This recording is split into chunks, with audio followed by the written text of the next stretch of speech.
Agmen dhe Lorik janë një çift nga Gjermania që kanë zgjedhur të eksplorojnë Shqipërinë në një mënyrë ndryshe me rulotën e tyre, duke udhëtuar nga Gjermania drejt jugut të vendit. Me dëshirën për të përjetuar vende të reja dhe për të qenë sa më afër natyrës, ata kanë zgjedhur të ndjekin një itinerar të pasur me ndalesa përgjatë rivierës shqiptare.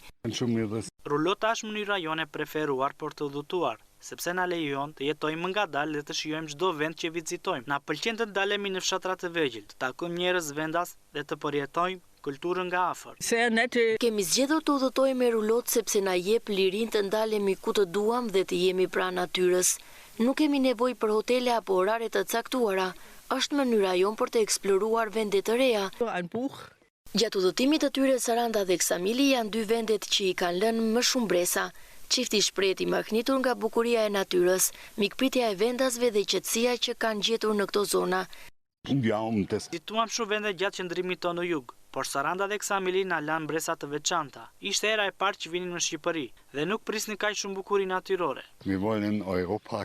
Agmen dhe Lorik thonë se Shqipëria është një destinacion i pazbuluar ende për shumë të huaj, por që ofron përvoja të jashtëzakonshme për ata që duan aventura, natyrë dhe kulturë. Ata planifikojnë të vazhdojnë udhëtimin e tyre drejt qyteteve të tjerë të jugut, duke dokumentuar çdo përvojë me foto dhe video për t'i ndarë me miqtë e tyre.